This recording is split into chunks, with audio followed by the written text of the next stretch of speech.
రండి వచ్చి మోన్ చేయండి. ఆకలిగా లేదు, నువ్వు తినే. రే నువ్వైనా తింటావా? నేను ఆల్రెడీ పార్టీలో తినేసి వచ్చా. మానేయండి తిండి. ఆ? అమ్మకి చెప్పే వెళ్ళాను కదా నా పార్టీకి. I just don't get her sometimes. రే నీకు ఇష్టమని సాంబార్ రైస్ చేశాను, ఆకలి లేకపోయినా తిను, యాషాలేమాక. అమ్మ నాకు అసలు అర్థం కాదు నాన్న. ఇప్పుడే తిట్టింది, మళ్ళీ ఫుడ్ అంట. మెంటల్. అమ్మలు అంతేరా, వెంటలే మనకు తిండి పెడతారు, మనతోనే తిట్లు తింటారు. ఏమనుకోవాలని వాళ్ళు అంతేరా.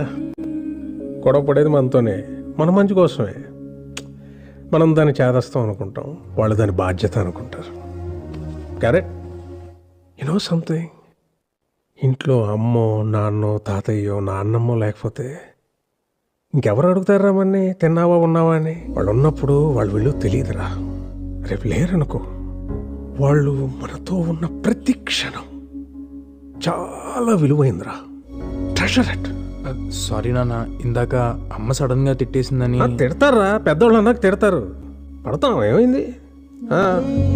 ఈగో ఎందుకు మనకి? అన్నది మనోళ్ళేగా, మన కోసమేగా. వాళ్ళు ఉన్నంత వరకేరా. వాళ్ళ చిన్న పిల్లలు, వాళ్ళు పోతే మన బాల్యం కూడా వాళ్ళతో తీసుకుపోతారా.